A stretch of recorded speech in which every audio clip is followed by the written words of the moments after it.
कल के सत्संग में, रात्रि के सत्संग में आप जी ने सुना कि एक बहन जिसका नाम चंद्र प्रभा था, पुण्यात्माओं कल गलती से ये दास चंद्र प्रभा की स्थान पर शशि प्रभा बोल गया। वो चित से उतर गई थी उनका नाम जो है बहन बेटी का, क्योंकि उस आत्मा के कई जन्म हो चुके हैं और कभी वो एक जन्म में शशि प्रभा भी रही है। जैसे कबीर परमात्मा ने कभी विष्णु जी की महिमा गाते हुए तो साथ में कृष्ण भी बोल दिया है, क्योंकि कृष्ण भी विष्णु ही था। तो वैसे उस समय जो उसकी शरीर था, परमात्मा के समय जो वार्ता हुई थी, उसका नाम चंद्र प्रभा था। उस बहन ब्राह्मणी का जो विधवा थी, उसकी एक पुत्री थी और वो परमात्मा से उपदेश भी प्राप्त कर चुकी थी।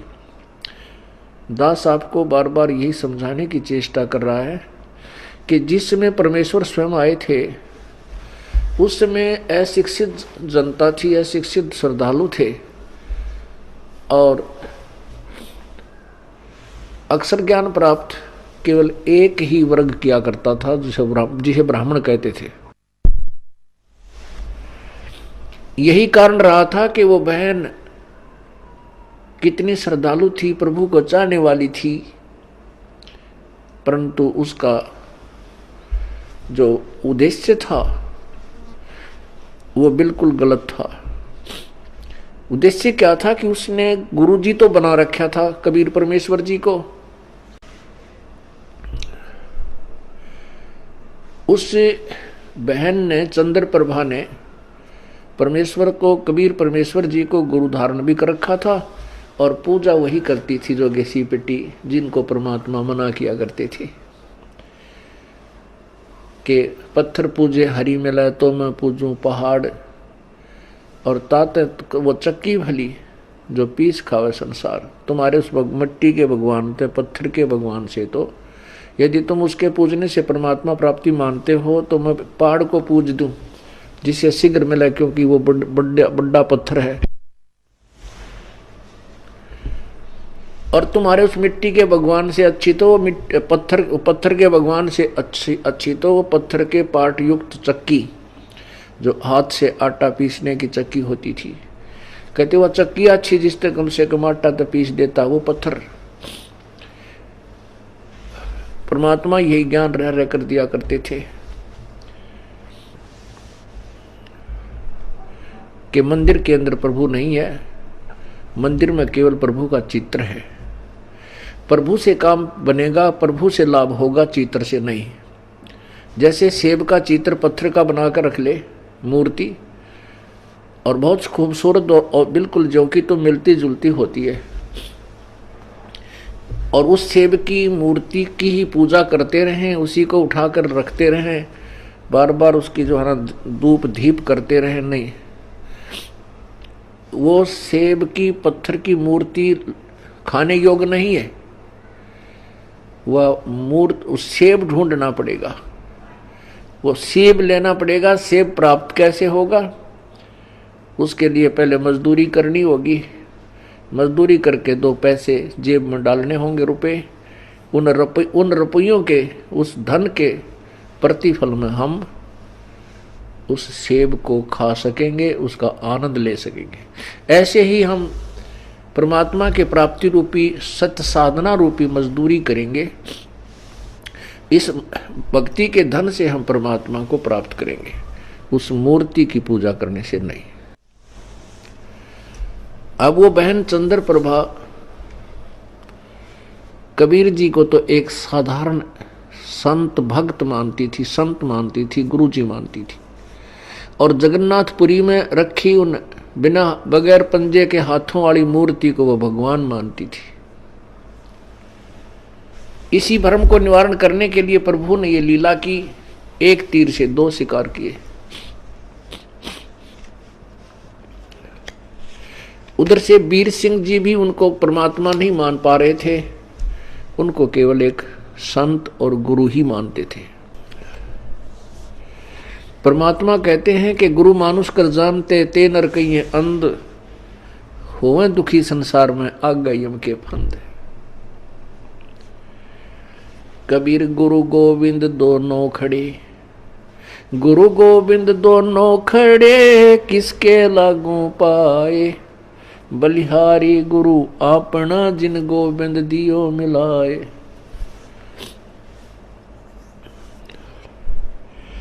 कबीर हरि के रूठता, गुरु की शरण में जावे, कहें कबीर गुरु रूठ गए तो हरि ना होत सहाय। पुण्यात्माओं, हमने गुरु जी को परमात्मा मानना पड़ेगा। उस समय तो परमात्मा स्वयं आए थे, लेकिन वो भूमिका गुरु की ही कर रहे थे, एक संत की कर रहे थे। और उस समय परमात्मा स्वयं आए हुए थे तो भी ज्ञानहीन व्यक्ति, श्रद्धालु, अनुयायी तो भी उनको एक सिंपल मैन मानते थे, एक भक्त गुरु संत ही मानते थे। क्योंकि ऐसे सिक्त व्यक्ति जो होते हैं वो ज्ञान के तह तक नहीं पहुंच पाते।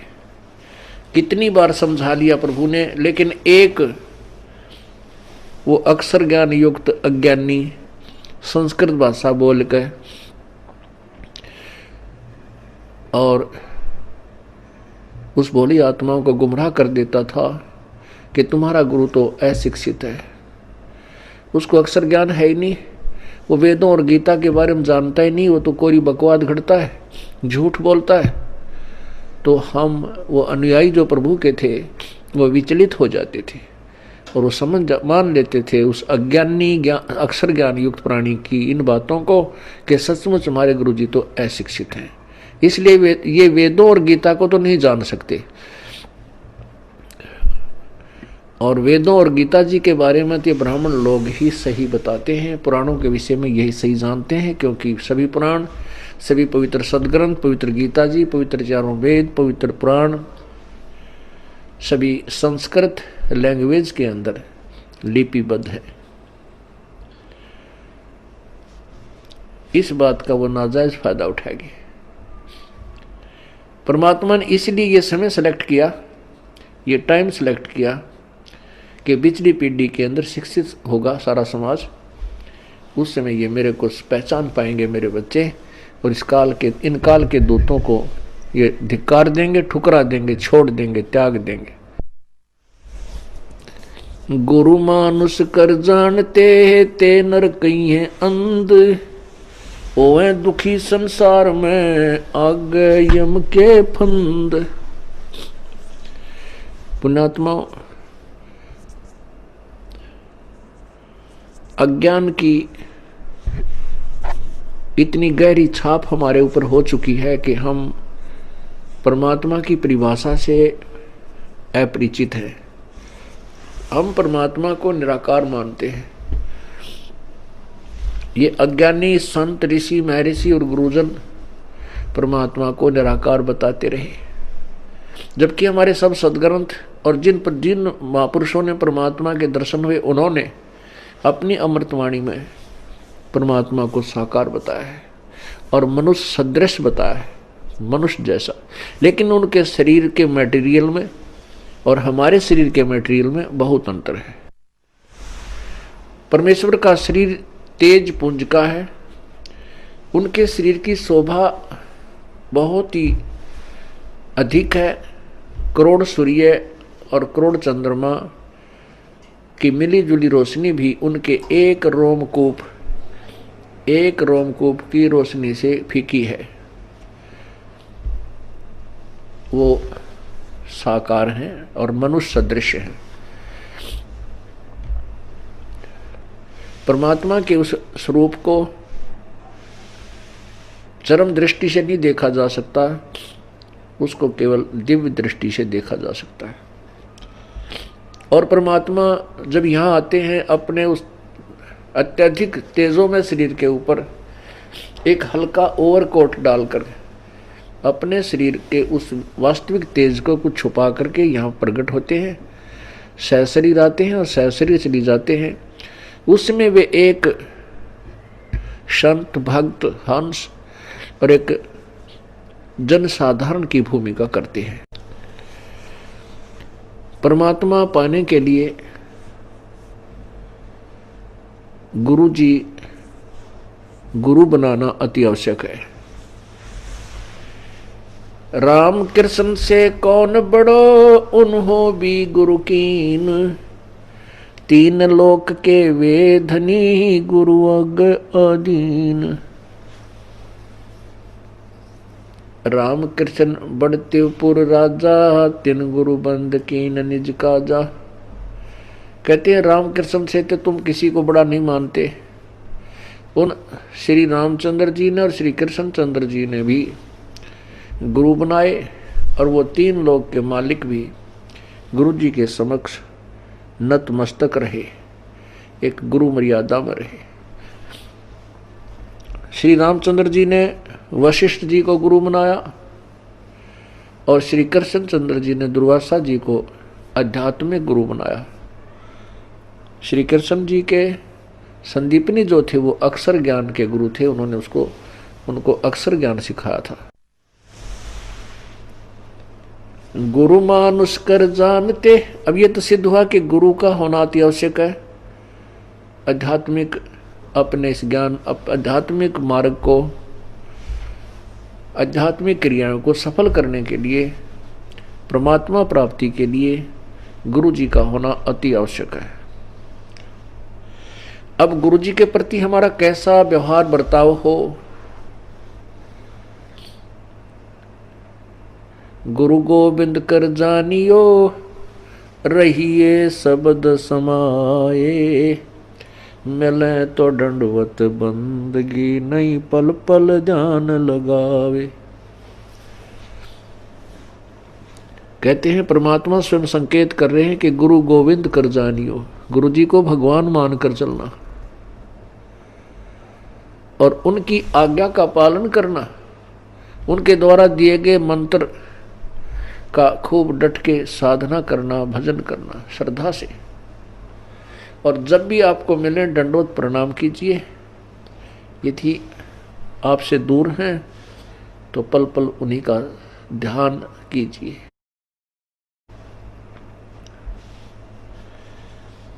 परमात्मा को पाने के लिए हमने वो प्रत्येक प्रयत्न करना पड़ेगा जो प्रभु पाने में सहयोगी है।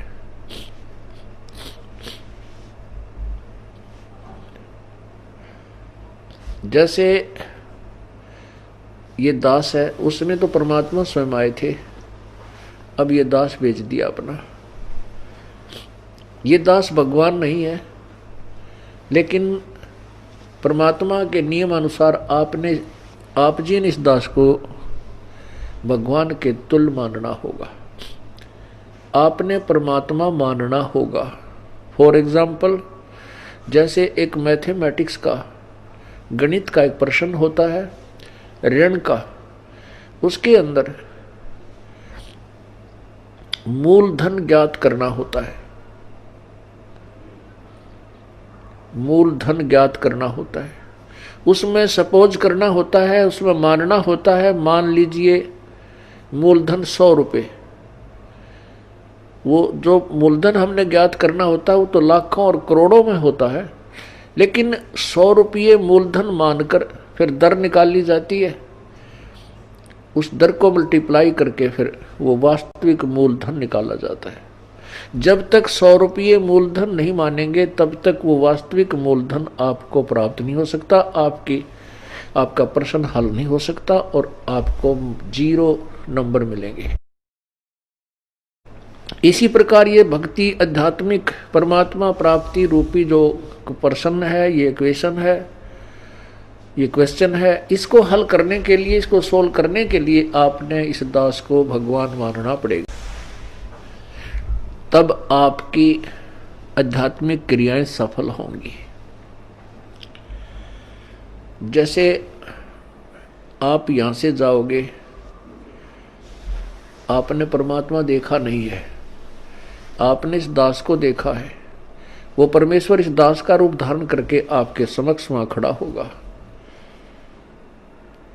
अब जैसा जिसका व्यवहार इस दास के प्रति यहां है वो वैसा ही करेगा। जैसा आपका इस दास के प्रति आपके मन में दोष या श्रद्धा है वो ज्यों की त्यों वहां होगी। जब आपकी वहां एक बार फिर जो है पछोड़ लाओगा परमात्मा, आपके पास भक्ति धन भी है, आपके अंदर गुरु जी के प्रति वह श्रद्धा नहीं है जितनी भगवान के प्रति होनी चाहिए, तो भी आप वहां से रिजेक्टेड हो जाओगे त्रिकुटी के ऊपर। पुण्यात्माओं, ये आपको रिहर्सल कराई जा रही है आपसे, और आपने इस रिहर्सल में इस दास को प्रभु मानकर व्यवहार करना है, परमात्मा जानकर हर तरह की क्रिया करनी है। बोलते समय, चालते समय, अंदर में कोई विशेष गुरु जी के विषय में विवेचन करते समय आपने ये जानना पड़ेगा कि जैसे हम भगवान के बारे में सोच रहे हैं, आपने ये विचार करना चाहिए कि हम गुरु जी के बारे में क्या सोच रहे हैं। नहीं, हम भगवान के बारे में सोच रहे हैं। यदि इस दास में कोई दोष देख रहे हो तो आप परमात्मा में दोष देख रहे हो, या तो फिर त्याग जाइए, यहां से चले जाइए। आपको ऐसे गुरु की आवश्यकता नहीं जिसमें आप दोष निकाल रहे हो।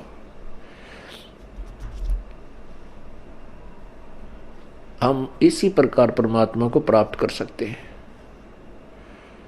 गुरु मानुष कर जानते ते नर कहिए अंधे,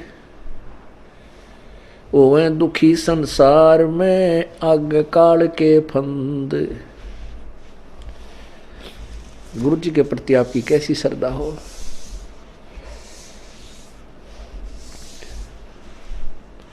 जैसे वो बहन चंद्र प्रभा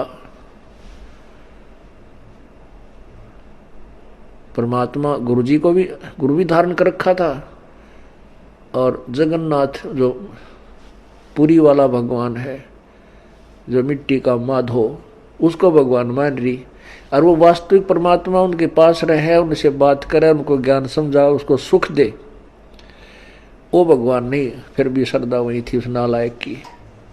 तब परमात्मा ने उसके उस भ्रम को निवारण करने के लिए एक तीर में दो शिकार किए थे।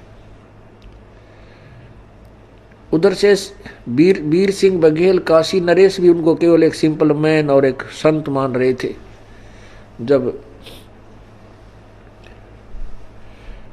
वही धोती जो वो बहन चंद्र प्रभा वहां लेकर गई थी जगन्नाथ के मंदिर में, और जगन्नाथ के मंदिर में चढ़ा दी थी श्रद्धा से, और वहां से उठकर वह बाहर परिसर में आकर गिरी थी, आंगन में गिरी, और आकाशवाणी हुई थी कि जगन्नाथ तो बनारस में बैठा है, वो कबीर नाम जुलाहा कबीर रूप में वहां विराजमान है, और तू नालायक यहां आ गई। ये धोती उसने आपसे मंगाई थी, आपने वहां चढ़ानी थी। तब चंद्र प्रभा की आंखें खुली, कोई ये तो भगवान थे। जब चंद्र प्रभा और सैनिकों ने आकर के दृढ़ विश्वास दिलाया तो वीर सिंह बघेल के मन में भी यह बात सेट होगी, कोई ये तो परमात्मा है। जब उनके हृदय में ये बात समाई कि तो प्रभु हैं, तब उनको पुनरुपदेश दिया प्रभु ने। वीर सिंह से कहा कि नाम ले दोबारा, कित का सार नाम के चक्कर में पड़ रहा है। पहले अपने हृदय ने साफ कर और फिर डट कर भजन करो, ताकि तुम परमात्मा पाने योग्य हो सको।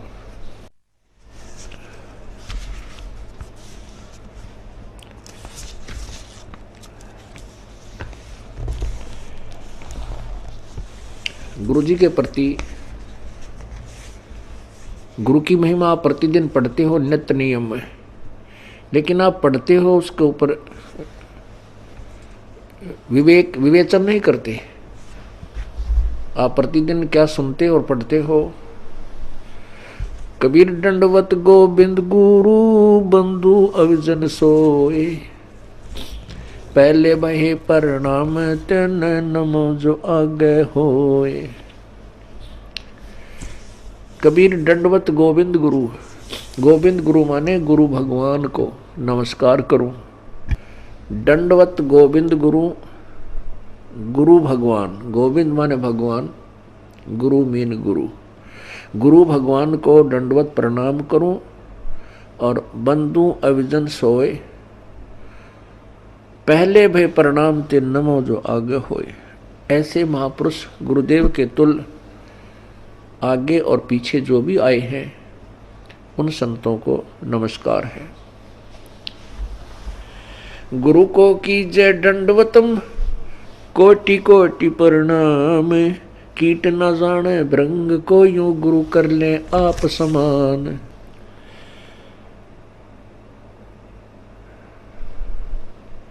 गुरु गोविंद कर जानियो, रहियो शब्द समाए, मिले तो दंडवत बंदगी, नहीं पल पल ध्यान लगावे।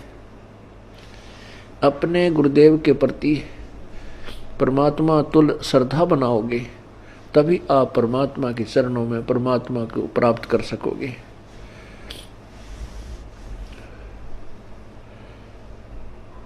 गुरुदेव में कैसे आपकी श्रद्धा बनी वह बताया है कि सामने आए तो दंडवत प्रणाम हो, और नहीं तो फिर उन्हीं का ध्यान, उन्हीं के द्वारा दिए गए मंत्र पर विवेचन, उसका सिमरण, और रह कर आपके हृदय ये आत्मा ये पुकार करेगी, तड़फेगी को हो ऐसा निर्मल ज्ञान है भगवान कहाँ थे, अगर गुरु जी ना मिलते तो हमारी क्या दुर्गति होती। इस तरह की विवेचन जो करना है ये भी गुरुदेव का ध्यान है।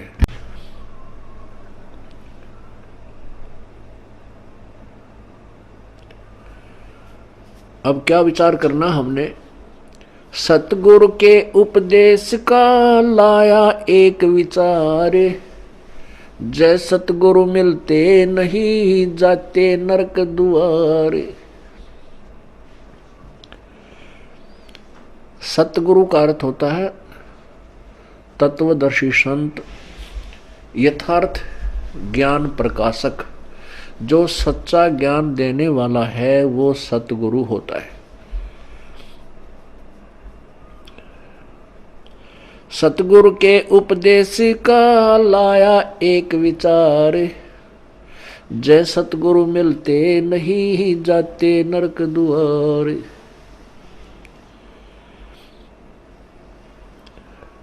यम द्वार में दूत सब करते खेचातान, उन तक कभू ना छूटता फिर फिरता चारों खानी। कबीर चार खानी में भरमता कभो न लगता पार, सो फेरा सब मिट गया मेरे सतगुरु के उपकार। होय होय, इतनी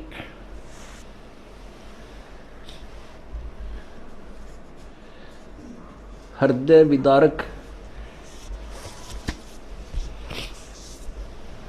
वाणी परमेश्वर ने बोली है कि सतगुरु माने पूरे संत से और प्रॉपर वे ऑफ वर्शिप, यथार्थ परमात्मा की भक्ति हमें प्राप्त हुई तो हमारा कितना दुख निवारण हुआ। यदि सतगुरु ना मिलते और नकली गुरुओं के साथ हम लगे रहते, लोक वेद के आधार पर भक्ति करते रहते, तो क्या होता कि हम नरक में डाले जाते। वहां पर यम के दूत हमें खूब सताते। कैसे सताते हैं यम के दूत? जैसे किसी को कोड लगा हुआ हो और उसको फिर ये किसी के जख्म हो गए हों, फुंसी हो जाए, उनमें मवाद हो, ये मक्खियां कितना परेशान किया करती हैं। ऐसे यम के दूत नरक के अंदर इन प्राणियों को परेशान करते हैं। इनके शरीर पर ऐसा उस पाप के कारण ऐसी व्यवस्था बन जाती है सूक्ष्म शरीर पर, और जिसमें यहां से लेकर के यम के दूत चलते हैं भक्तिहीन प्राणी को, और जो भक्ति कर रहा है लेकिन शास्त्र विरुद्ध कर रहा है उस प्राणी को, तो वहां नरक में डालने के लिए झुंड के झुंड को, पूरे समुदाय को लठ मार मार कर ले जाए। जैसे किसी पशु को फाटक में रोकते हैं और वो उसमें जाने से आनाकानी करता है, वापस भागता है, तो उस पशु को लठ मार मार कर और फाटक में बंद कर देते। ऐसे ही यम के दूत लंबे लंबे भाले लेकर हाथों में गदा लेकर के इनको कूटते हुए और उस नरक के अंदर ठोक देते। ये वापस भागते हैं क्योंकि आगे इतना बुरा हाल, इतना गंदा स्थान, और जो पहले के प्राणी वहां डाल रखे हैं वो बुरी तरह चिल्ला रहे होते हैं। अब उनको देख करके ये वापस भागने की चेष्टा करते हैं और पीछे तो फिर वो यम के दूत कुटे। वहां उनकी जो रिहर्सल होती है वह खेचा ताण, उस खेचा ताण की बिरान माटी, वो दुख, और फिर नरक के अंदर कष्ट। उसके बाद क्या होता कि 84 लाख योनियों में कभी कुत्ते बनते, कभी गधे बनते, सुअर बनते, गंदी नाली के कीड़े बनते। वो सब सारा का सारा कष्ट परमेश्वर के इस सत्य नाम से, पूरे संत के ज्ञान से और उनके द्वारा बताई गई भक्ति विधि से सब आप बाईपास निकल गए। न नरक में जाना पड़ेगा, न काल की तपस्या पर आपको जाना पड़ेगा, और न ही 84 लाख योनियों में आपको जाना पड़ेगा। पुण्यात्माओं, आप तो बालक हो, क्योंकि भक्ति मार्ग का ज्ञान कभी हमने सुना नहीं। केवल जैसा भी परंपरागत हमारे जिस भी धर्म में हम जन्मे हैं उन्हीं लोक वेद को हम अंतिम भक्ति का ज्ञान, आध्यात्मिक ज्ञान मानकर उसी पर आश्रित थे। वो तो कैखा भी नहीं थी भक्ति का, आध्यात्मिक ज्ञान का वो कैखा भी नहीं प्राप्त था हमारे को। अब ये विस्तार से एक पूर्ण इतिहास आपके समक्ष प्रभु दत्त पेश किया जा रहा है। अब जिससे सतगुरु के उपदेश यानी ज्ञान और मंत्र भक्ति से इतना ढेर सारा कष्ट हमारा टल गया हो, तो उस गुरु जी के बारे में क्या बताते हैं। कबीर चार खानी में भरमता, कभू न लगता पार, सो फेरा सब मिट गया सतगुरु के उपकार। 7 समुद्र की मसी करूं, लेखनी करूं बन राय, धरती का कागज करूं, गुरु गुण लिखा न जाए। क्या बताते हैं परमात्मा, अपनी महिमा आप ही सुनाते हैं कि ऐसे परम संत कि क्या महिमा करो। यदि मैं पूरी पृथ्वी का कागज बनाऊं और 7 समुद्रों की इंक बना लूं, एक पेड़ में एक वृक्ष की कितनी कलम बन जाएंगी, बिना गिनती की। और फिर कहते पूरे समुद्र के सारे समुद्रों की इंक बना के और धरती के जितना लंबा कागज लेकर जो लिखन लिखूं, तो ऐसे सतगुरु की महिमा, उनके गुण का मैं गुणगान नहीं कर सकता, नहीं लिख सकता। वो थोड़ा पड़ जावे, 7 समंदर भी खत्म हो जाए, वो कलम भी घिसने और कागज भी छोटा पड़ जावे, तो अभी पर उस ऐसे संत की महिमा शेष रह जावे। कबीर बलिहारी गुरु आपना, घड़ी घड़ी 100 बार, मानुष से देवता किया करत न लागी बार। कबीर गुरु को मानुष जो ज्ञान और चरणामृत को पान, ते नर नरक में जाएंगे जन्म जन्म हो समान।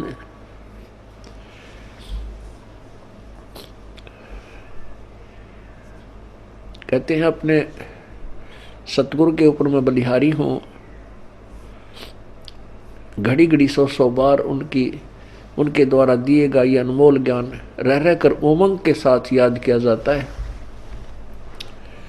और ऐसे संत के प्रति एक विशेष श्रद्धा बनती चली जाती है। बलिहारी गुरु आपना, घड़ी घड़ी 100 बार, मानुष से देवता किया करत न लाई वार। हम मनुष्य का शरीर अवश्य रखते थे, लेकिन कर्म मनुष्य के हमारे नहीं थे। मनुष्य के कर्म अब प्रारंभ हुए हैं, बुराइयों से दूर होना और परमात्मा का यथार्थ भक्ति मार्ग ग्रहण करना। किसी को लूटना नहीं, चोरी नहीं करना, मिलावट नहीं करना, रिश्वत नहीं लेना, किसी की आत्मा नहीं दुखाना, क्योंकि आत्मा हम वैसे नहीं दुखाने से बंद हो सकते। हम मिलावट करने से या रिश्वत लेना वैसे नहीं छोड़ सकते जब तक हमें इसके होने वाले दुष्प्रभाव का ज्ञान ना हो। जैसे विष से हम क्यों डरते हैं? क्योंकि उससे होने वाले दुष्प्रभाव से हम पूर्ण परिचित हैं। और नादान बालक उसी बोतल में जिसमें विष रखा हो मुंह का लगा कर पी ले और जान मृत्यु को प्राप्त हो जाए, जान से हाथ धो बैठे। ऐसे ही जो बुराइयां करते हैं वो अपना जीवन बर्बाद कर रहे हैं। जिसमें हम तत्व ज्ञान के कारण ये पूर्ण ज्ञान हो जाएगा कि जो हम कर्म करते थे वो विष खा रहे थे, तो हम अब पुनः विष नहीं खा सकते। इसलिए परमात्मा अपनी महिमा भी बताते हैं कि गुरु मानुष से देवता किया और करत न लागी वार।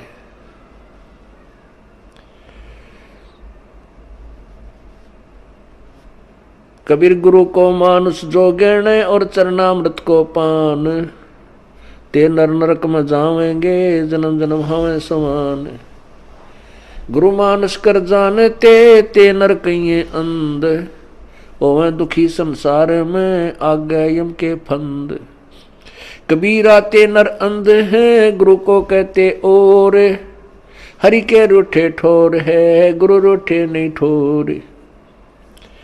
कबीरा हरि के रूठते गुरु की शरण में जाए, कह कबीर गुरु रूठ गए तो हर ना होत सहाय। कबीर गुरु से ज्ञान जो लीजिए शीश दीजिए दान, भौतुक भोंदू बह गए ये राख जीव अभिमान। अब क्या बताते हैं परमात्मा? आप ही आकर के अपने पाने की विधि को और गुरु मर्यादा को वो स्वयं बता रहे हैं। ये परमेश्वर कबीर जी का आदेश है और उसी को हम पाने के लिए चले हैं। उनके आज्ञा का हम उल्लंघन करेंगे, उनके वचनों का उल्लंघन करेंगे तो हम प्रभु प्राप्ति नहीं कर सकते। फिर फायदा क्या इस परमात्मा के मार्ग पर लगने का? और ये इतना आसान मार्ग है कि गरीब से गरीब और साहूकार से साहूकार, रंक से रंक और राजा से राजा, कितना ही महाराजा भी क्यों ना हो वो भी प्रभु प्राप्ति कर सकता है। लेकिन उसने अपनी क्रियाओं में परिवर्तन करना होगा और प्रत्येक कदम परमेश्वर के निर्देश अनुसार ही रखना होगा, तब हम परमात्मा पा सकेंगे। अब क्या बताया है कि गुरु गोविंद दोनों खड़े किसके लागू पाए। बलिहारी गुरु आपना जिन गोविंद दियो मिलाए।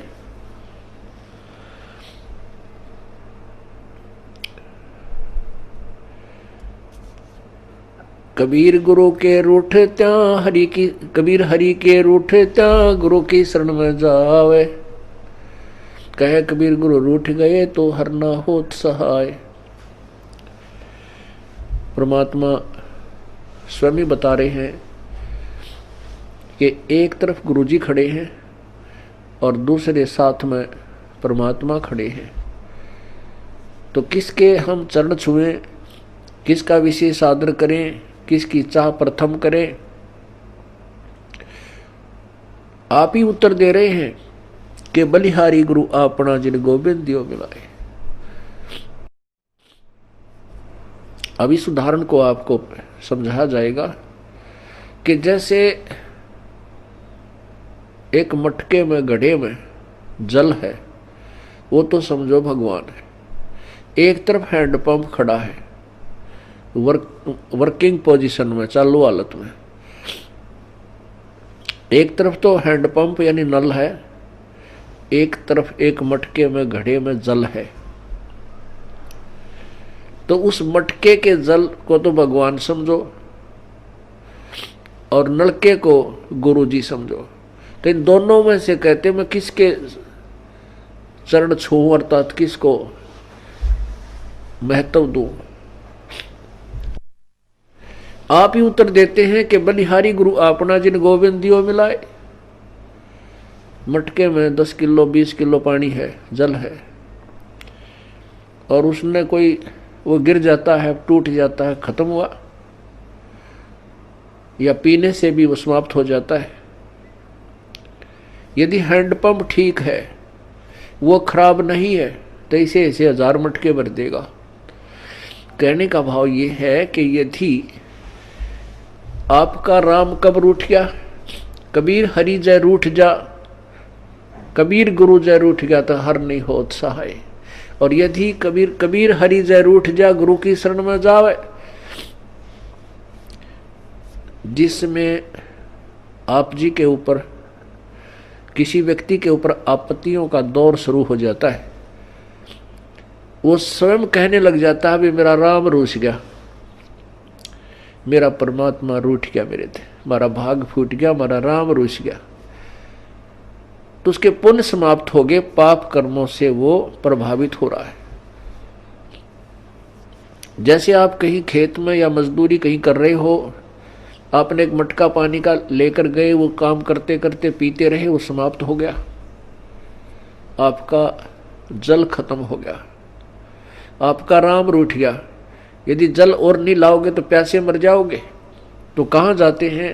हैंडपंप या कुएं में। उस कुएं से या हैंडपंप से वो जल, वो मटका फिर भर लाते हैं, तो वो फिर से काम शुरू हो गया।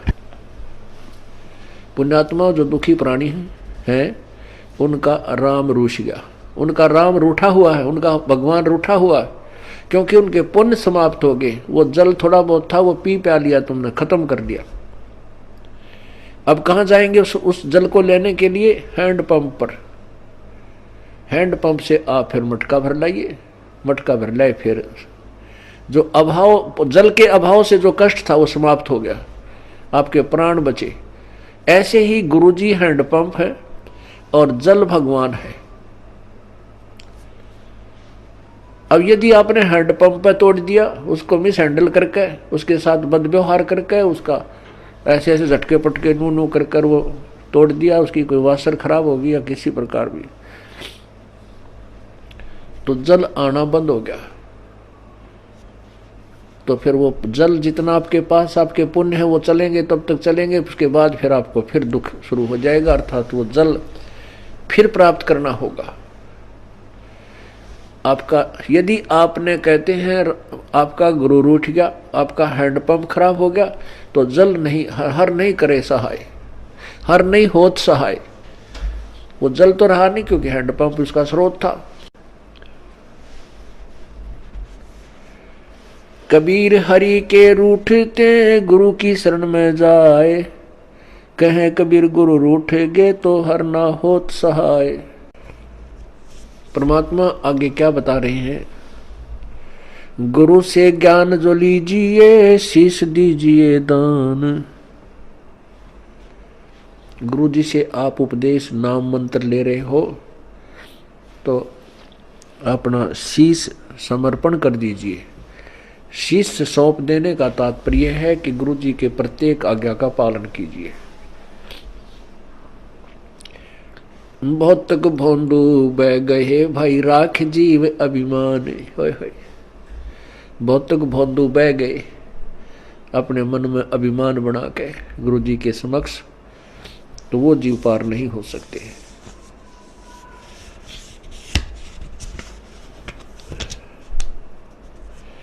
तन मन दिया तो भला किया, सिर का जासी भारे, जो कबहू के मैं दिया भाई बहुत सहे सिर मारे। अब जैसे कोई पुण्यात्मा है, कोई सेवा कर रहे हैं, कोई दान कर रहे हैं, और कोई भक्ति कर रहे हैं, सुमन करते हैं, देखा भाई अर्श में माला रखता हाथ में, भाई वाह भाई वाह कमाल है। पुण्यात्मा, ये वाह शब्द है ना, ये केवल परमात्मा के लिए ही हो सकता है, जीव के लिए नहीं होना चाहिए। जैसे वाहेगुरु, वाहेगुरु का शब्द नानक साहब जी ने परमात्मा के लिए बोला था। वाह का पात्र केवल एक ही है। यदि हम दूसरे की वाह करते हैं और उसके में वाह समा रही है, उसको वाह से वो फूलने लग गया है, उसका विनाश होना प्रारंभ हो चुका है उस श्रद्धालु का। यदि कोई दान करता है और उस दान का उसी को फल मिल रहा है, और दूसरे उसकी दान किए हुए दान को से उसी की प्रशंसा करते हैं, तो ज्ञानहीन प्राणी होता है, उस प्रशंसा का पात्र बनकर वो अभिमान करने लग जाता है, बट नेचुरल है। जिसको ज्ञान नहीं है अवश्य होगा। कोई सेवा अच्छी करता है, शारीरिक सेवा करता है, दूसरे ने कहे वाह भाई यू या बहन या भाई, ये तो भाई दिन रात इसने सेवा में अपना शरीर गाल रखे है, तो कुछ दिनों में उसके अंदर भी यह बीमारी होएगी और वो उसके नाश का कारण बनता है।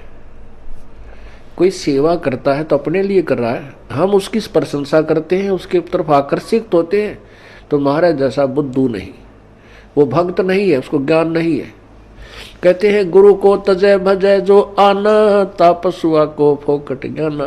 क्योंकि हम जिसकी प्रशंसा कर रहे हैं हम उसके ऊपर आसक्त है बाई हुक एंड क्रुक, तो हम परमात्मा से हटकर उसकी तरफ आकर्षित हुए हैं, तो यह भी कमजोरी है। परमात्मा के पाने में हमने सारी कमजोरी मिटानी होगी। एक बूढ़ा आदमी डॉक्टर जी के पास गया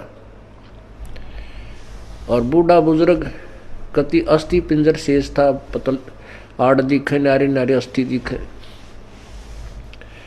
अब डॉक्टर जी ने देख लिया भाई ये तो बीमारी क्या है कि कमजोर आदमी है, कति शारीरिक वीकनेस घनी है इसमें।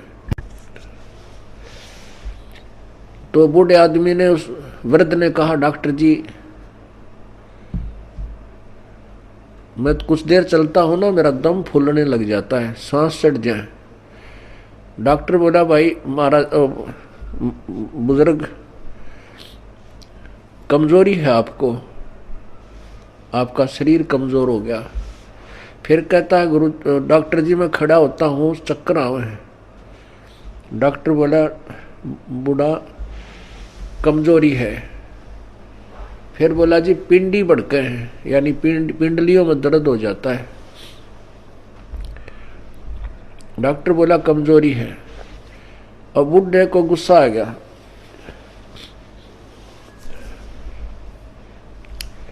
और बूढ़ा बोला तू डॉक्टर है गम चक्कर, एक के बाद जाना है कमजोरी है कमजोरी है, कि मैं और भी जाना है और भी बताओगा।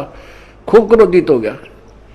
वो डॉक्टर बोला बूढ़े या भी कमजोरी है, क्योंकि कमजोर आदमी ने गुस्सा गणाया करे। तो पुण्यात्माओं ये हमारे अंदर जो कमजोरियां हैं ये हमने सारी हटानी पड़ेंगी, तब हम परमात्मा पा सकते हैं। ना तो ठीक है जिस आप कर रहे हो ऐसा फल मिल जाएगा, और आने वाले जन्मों में आप राजा बन सकते हो, देव बन सकते हो, महादेव बन सकते हो, ब्रह्मा विष्णु महेश बन सकते हो, क्योंकि आपके अंदर इतनी कमाई बन जाएगी। और उसके बाद फिर आप गधे बन सकते हो और कुत्ते बन सकते हो। तो हमने या जन्म मरण का दीर्घ रोग कटवाना पड़ेगा। अब समय आ गया है, उसकी औषधि का जो है खोज होगी है।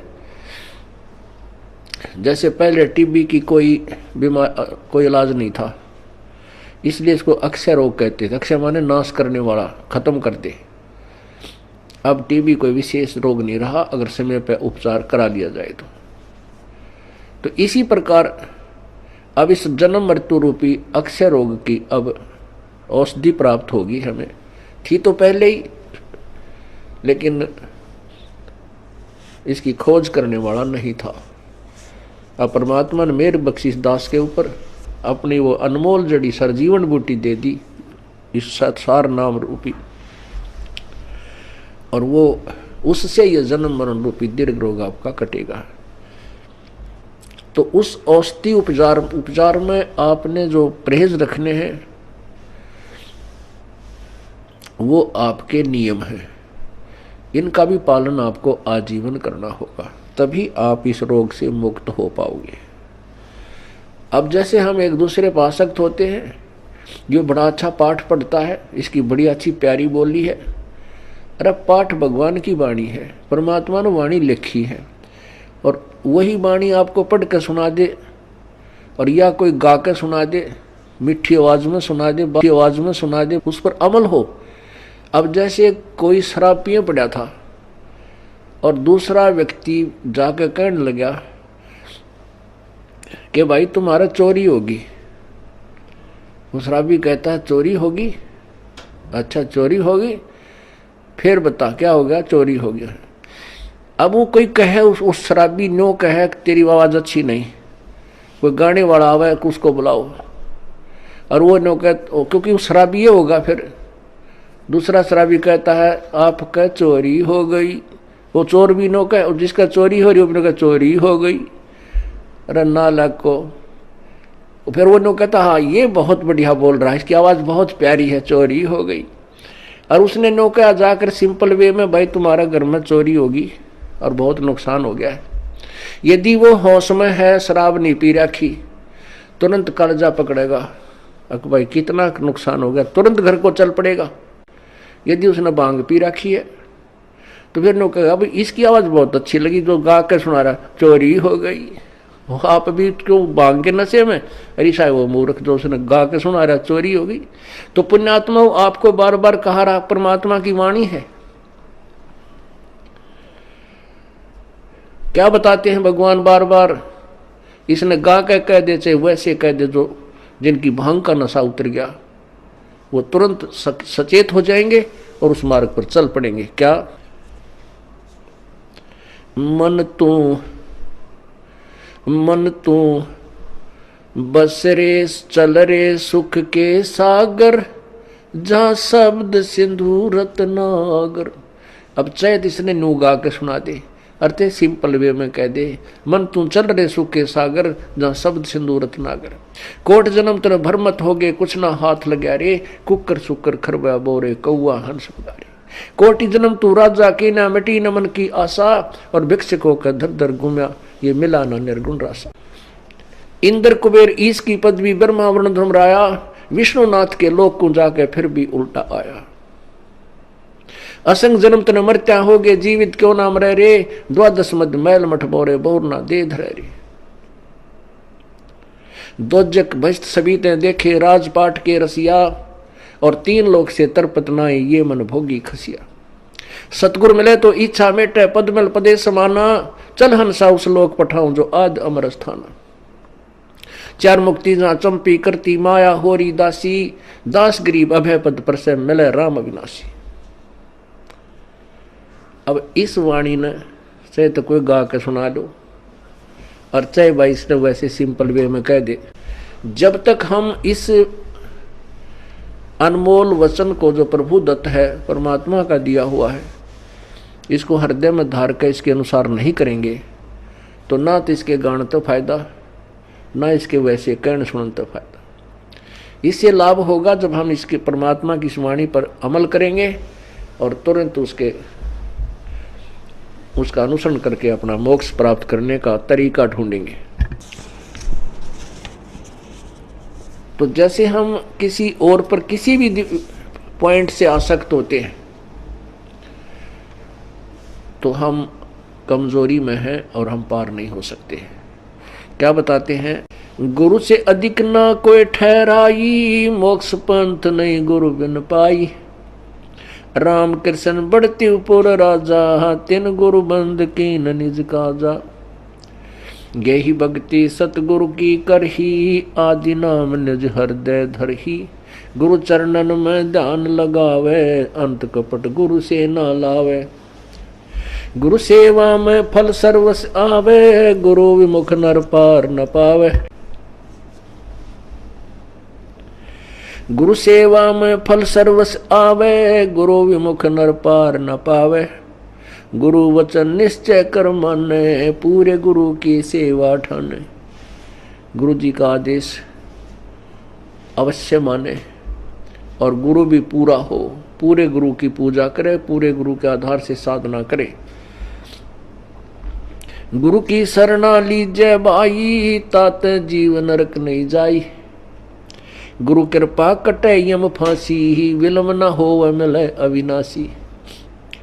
गुरु बिन काहू न पाया ज्ञान, जो थोथा बोछड़े मूड किसाना। तीर्थ व्रत और सब पूजा, गुरु बिन दाता और न दूजा। नौ नाथ 84 सिद्धा, गुरु के चरण सेवै गोविंदा। गुरु बिन प्रेत जन्म सब पावे, वर्ष सहस्र गर्भ सुरहावे।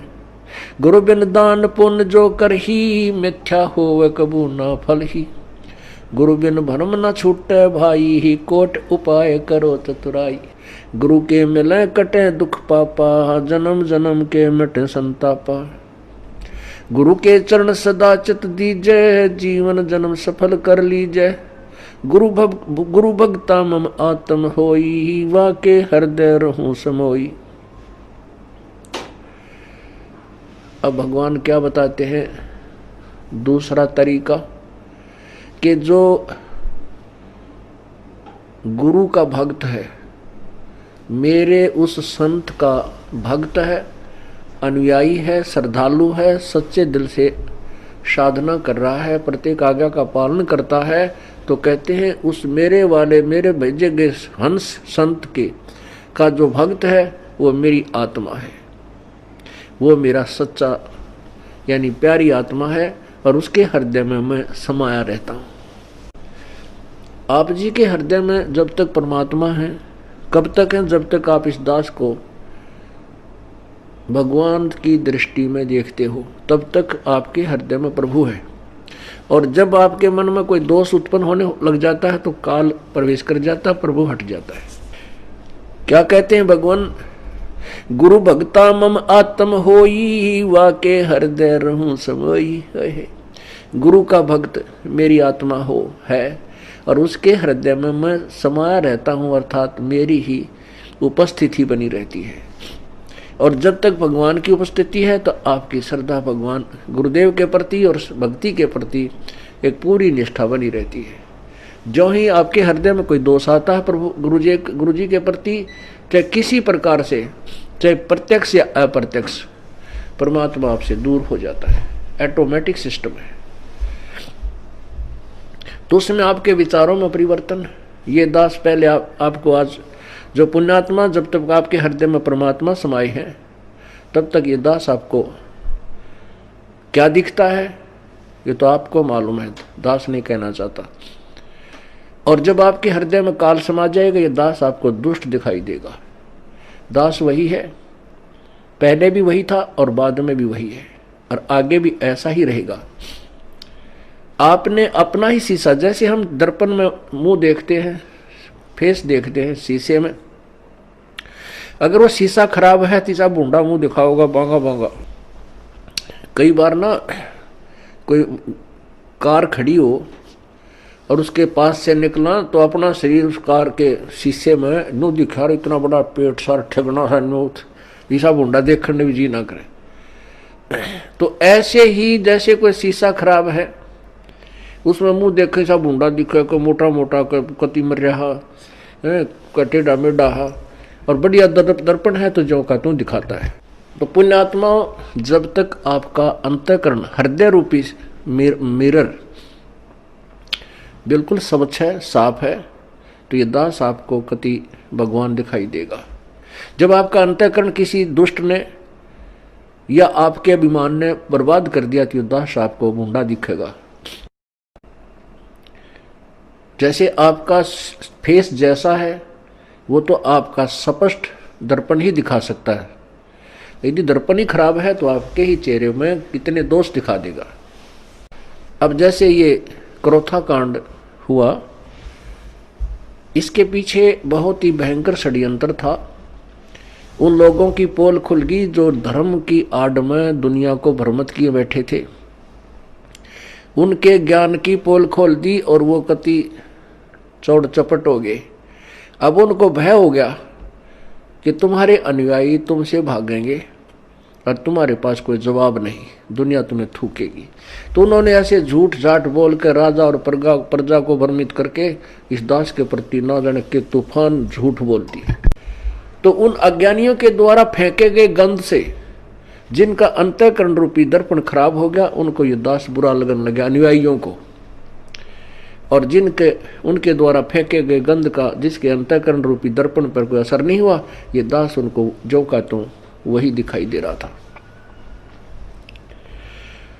तो यहां परमात्मा हमें यही बताना चाहते हैं, गुरु भक्ता मम आत्म होई, वाके हृदय रहूं समोई। कि गुरु का जो भक्त है वो मेरी आत्मा है और उसके हृदय में मैं रहूंगा।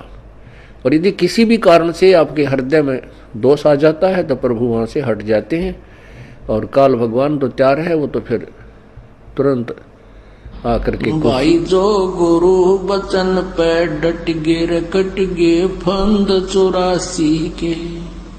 भाई जो गुरु बचन पे डट गे रे कट गे फंद 84 के। कट गे फंद 84 के रे कट गे फंद 84 के। भाई जो गुरु बचन पे डट गे रे कट गे फंद 84 के।